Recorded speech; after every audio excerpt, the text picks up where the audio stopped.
बार फिर से आप सभी का स्वागत है मेरे प्यारे दोस्तों आपके अपने यूट्यूब चैनल पर। आज हम लेकर आए हैं प्रैक्टिस सेट पार्ट 2। मतलब आज प्रैक्टिस सेट का भाग 2 है और आपको यहाँ पर यूपी ट्रिपल एससी का प्रैक्टिस सेट करवाया जा रहा है। बस आपको क्या करना है, इस चैनल पर बने रहना है।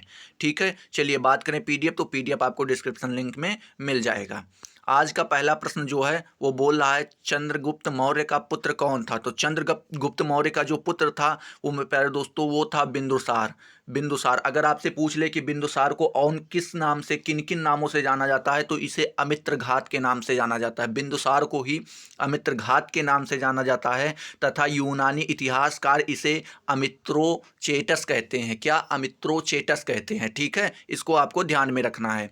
प्रश्न नंबर 2 बोल रहा है पानीपत का द्वितीय लड़ाई किन दो सेनाओं के बीच लड़ी गई थी। तो पानीपत का द्वितीय युद्ध जो हुआ था वो हुआ था अकबर और हेमू के बीच में हुआ था। किसके किसके बीच में हुआ था? तो अकबर और हेमू के बीच में हुआ था। कब हुआ था? तो 5 नवंबर 1556 को हुआ था। कब? 5 नवंबर 1556 ईस्वी को हुआ था। ठीक है, चलिए अगला प्रश्न बोल रहा है सम्राट हर्षवर्धन ने अपनी राजधानी थानेश्वर से कहाँ स्थानांतरित की थी। तो आपको ध्यान रखना है, हर्ष ने अपनी राजधानी, जो सम्राट हर्ष ने, वो बदल के अपनी की थी कन्नौज।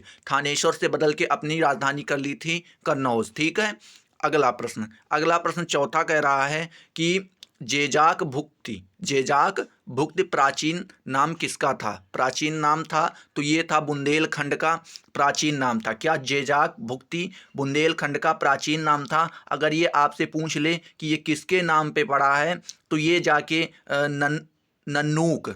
ठीक है, ध्यान में रखना, थोड़ा बोलने में दिक्कत आ रही तो उससे आपको कोई प्रॉब्लम नहीं होनी चाहिए। नन्नूक के पौत्र जयसिंह के नाम पे ये पड़ा है। जयसिंह को कहा जाता था जेजा, जेजा के नाम पर ही ये जाके पड़ा है। क्या? जेजाक भुक्ति। ठीक है, इसको आपको ध्यान में रखना है। अगला प्रश्न नंबर 5 बोला है महमूद गजनबी का दरबारी इतिहासकार कौन था। तो महमूद गजनबी का जो इतिहासकार था, वो दरबारी इतिहासकार था, वो था उतबी। क्या था? उतबी। इसको आपको ध्यान में रखना है। ठीक है, क्योंकि महमूद गजनबी जो है ये शिक्षित और अच्छा व्यवहार करने वाला व्यक्ति था, तो ये कलाकारों का और क्या इतिहासकारों का सम्मान करता था। ठीक है, तो चलिए अगला प्रश्न देखते हैं। अगला प्रश्न बोल रहा है निम्नलिखित में से कौन सा एक युग्म सुमेलित नहीं है। मतलब इसमें से एक युग्म जो है वो गलत दिया गया है। तो आपको देखना है, इसमें बोल रहा है दीवान ए मुस्त खराज। ठीक है, दीवान ए मुस्त खराज ये है अलाउद्दीन खिलजी, बिल्कुल सही है। दीवान ए अमीर को ही, तो दीवान ए अमीर को ही मोहम्मद बिन तुगलक, ये भी सही है। ये किससे संबंधित था? तो ये किसी विभाग से संबंधित था। दीवान ए मुस्त खराज किससे संबंधित था? तो ये राजस्व विभाग से संबंधित था। अब बोल रहा है दीवान ए खैरात, ये फिरोज तुगलक ने चलवाया था। आप लोगों ने पढ़ चुके हो, हाँ, ये दान विभाग से संबंधित था। ठीक है, अगला बोल रहा है दीवान ए रियासत, ये आपका गलत है। बलबन ने इसे नहीं, इसे चलाया था अलाउद्दीन खिलजी ने। किसने चलवाया था? अलाउद्दीन खिलजी ने।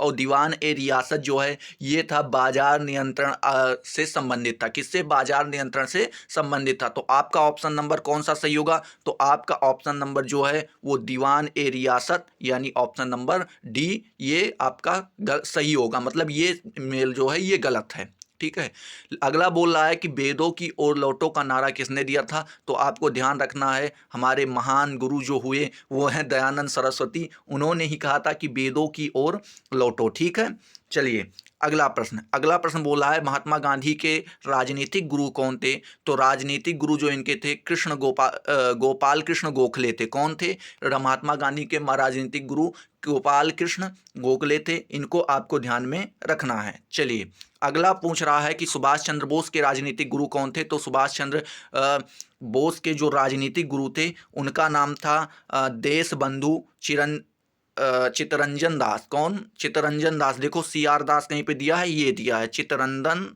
दास। ठीक है, ये आपको ध्यान में रखना है। अगला प्रश्न बोल रहा है 1919 का माउंटेन चेम्सफोर्ड अधिनियम पास हुआ था, तब इंग्लैंड का प्रधानमंत्री कौन था। तो 1919 का जब ये मॉन्टेग्यू चेम्सफोर्ड अधिनियम पास हुआ था, उस समय अगर इंग्लैंड के प्रधानमंत्री की बात करें तो उस समय के जो प्रधानमंत्री थे वो थे डेविड लॉयड जॉर्ज।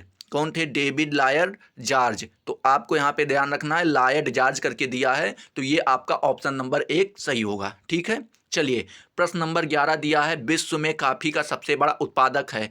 तो विश्व में कॉफी का सबसे बड़ा उत्पादक जो है वो ब्राजील है। अगर आपसे पूछे कहाँ से, तो FAO के द्वारा वर्ष 2019 में जो आंकड़ा आया है उसमें नंबर 1 पे ब्राज़ील था, नंबर 2 पे वियतनाम था और नंबर 3 पे कोलंबिया था। आपको ये 3 याद रखना है, नंबर 1 पे ब्राज़ील, नंबर 2 पे वियतनाम, नंबर 3 पे कोलंबिया। ठीक है, ये आपको ध्यान में रखना है।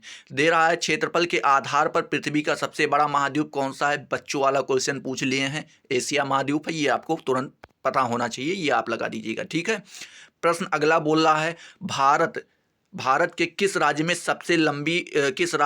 सबसे लंबी मुख्य भूमि तटरेखा है? तो तटरेखा सबसे लंबी किसकी है? तो क्वेश्चन कितना भी घुमा के पूछे तो आपको पता ही होता है, गुजरात की है। ठीक है, चलिए अगले प्रश्न की बात करें। अगला प्रश्न बोल रहा है कि भारत में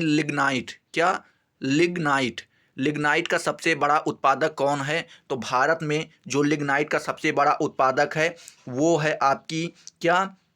आपकी तमिलनाडु। क्या है? तमिलनाडु है आपका। ठीक है, ये आपको ध्यान में रखना है। चलिए अगला प्रश्न बोल रहा है, भारत की सबसे लंबी नदी कौन सी है? तो भारत की अगर सबसे लंबी नदी पूछ रहा है तो आपकी गंगा होगी, आपको ध्यान में रखना है। जबकि गंगा से और लंबी लंबी नदियां हैं, कौन कौन सी हैं? ब्रह्मपुत्र हैं, सिंधु नदी है, ये सब इनसे लंबी है, लेकिन इनका विस्तार ज़्यादा भारत में नहीं है, इसलिए भारत की सबसे लंबी नदी कौन सी हुई? गंगा हुई।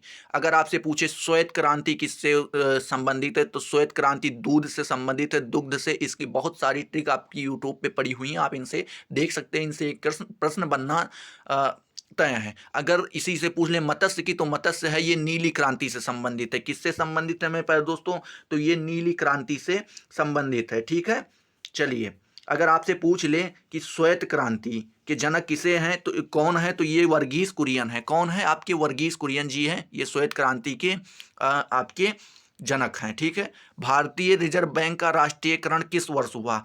आप पहले जान लीजिए कि भारतीय राष्ट्रीय बैंक जो है यह एक केंद्रीय बैंक है और इसकी स्थापना 1 अप्रैल 1935 में की गई थी। कब की गई थी? 1 अप्रैल 1935 में की गई थी। और 1 जनवरी 1949 को, यहाँ पे देखो मेरे प्यारे दोस्तों, 1 जनवरी 1949 को इसको क्या कर दिया गया था? राष्ट्रीयकृत कर दिया गया था, इसका राष्ट्रीयकरण हो गया था। ठीक है, चलिए प्रश्न नंबर 18 जो आपका आ रहा है आपके सामने, ये पूछ रहा है, भारत का आर्थिक सर्वेक्षण प्रत्येक वर्ष सरकारी तौर पर प्रकाशित किया जाता है। तो प्रकाशित किससे किया जाता है? भारतीय रिजर्व बैंक से? नहीं, बिल्कुल नहीं। भारतीय योजना आयोग से? बिल्कुल नहीं। भारत सरकार के वित्त मंत्रालय द्वारा? हाँ, ये आपका सही है, ऑप्शन नंबर सी सही है। भारत सरकार के वित्त मंत्रालय द्वारा क्या किया जाता है? आर्थिक सर्वेक्षण प्रत्येक वर्ष सरकारी तौर पर प्रकाशित किया जाता है। ठीक है, आपको ये ध्यान में रखना है। भारत में सीमांत जोत का आकार है, तो आपको ध्यान में रखना है, भारत में सीमांत जोत का जो आकार है वो 1 हेक्टेयर से कम है। ऑप्शन नंबर डी आपका सही है कि इसका जो ये है ये 1 हेक्टेयर से कम है। ठीक है, चलिए अगला प्रश्न आपसे पूछ रहा है, किसे प्लास्टिक मनी कहा जाता है? आपके दिमाग में क्या आता है? प्लास्टिक मनी क्या है? कागज की मुद्रा प्लास्टिक है? नहीं। Discount coupon? नहीं। शेयर? नहीं। प्लास्टिक मनी क्या है? आप क्रेडिट कार्ड जो है वो प्लास्टिक का ही तो रखते हैं, तो प्लास्टिक मनी आपका क्या है? Credit card, debit card, smart card, ये सब जो कुछ आपको पूछे ये आपके क्या हैं? ये आपके प्लास्टिक मनी है। ठीक है, चलिए प्रश्न नंबर 21 पूछ रहा है, निम्नलिखित में से किस अनुच्छेद में इंडिया को भारत भी कहा गया है?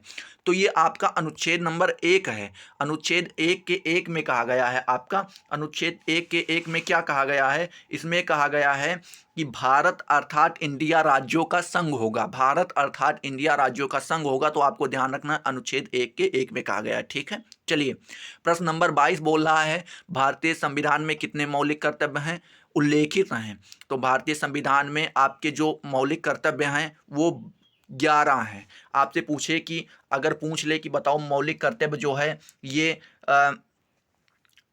आपसे पूछे कि मौलिक कर्तव्य बताओ कब जोड़ा गया था या कब लाया गया था, तो इसे अनुच्छेद 51A में 42वें संविधान संशोधन 1976 के द्वारा मूल कर्तव्यों को रखा गया और इनकी संख्या 11 है। ठीक है, चलिए प्रश्न नंबर अगला 23 नंबर प्रश्न बोल रहा है, स्वतंत्र भारत की लोकसभा का पहला अध्यक्ष कौन था? तो स्वतंत्र भारत की लोकसभा का जो पहला अध्यक्ष था उनका नाम था गणेश वासुदेव मालवंकर। क्या? मावलंकर। गणेश वासुदेव मावलंकर, ठीक है, यानी GV मावलंकर, ठीक है, आपको यहाँ पे ध्यान रखना है। चलिए अगला प्रश्न जो आपका बोल रहा है, अगला प्रश्न बोल रहा है कि इलाहाबाद उच्च न्यायालय की स्थापना कब हुई? तो आपको ध्यान रखना है 1866 में हुई थी मेरे प्यारे दोस्तों। कब हुई थी? 1866 में हुई थी। जब इसकी स्थापना हुई थी तब इसे इसे उच्च न्यायालय आगरा में इसकी स्थापना हुई थी, लेकिन इसे 1869 में, कब? 1869 में इलाहाबाद स्थानांतरित कर दिया गया है। पहले ये आगरा में इसकी स्थापना हुई थी 1866 में, लेकिन 1869 में इसे कहाँ कर दिया गया? इलाहाबाद में इसको हस्तांतरित कर दिया गया। प्रश्न नंबर 25 आपका आखिरी प्रश्न दिया है। प्रश्न नंबर 25 आपसे पूछ रहा है, नगर पालिका में महिलाओं के लिए कितनी सीटें आरक्षित होती हैं? इस प्रश्न का जवाब आप इस कमेंट में आके दीजिए। और चलिए, आशा करता हूँ ये आपको वीडियो बहुत पसंद आया होगा। अगर पसंद आया तो अपने दोस्तों के साथ शेयर कीजिए। जो आपके दोस्त कंपटीशन की तैयारी कर रहे हैं, UP PET 2021 का फॉर्म डाल रखे हैं या SSC GD का फॉर्म डाल रखे हैं, तो उनके साथ इन वीडियो को शेयर कीजिए। और अगले वीडियो में मिलते हैं, तब तक के लिए जय हिंद, जय भारत।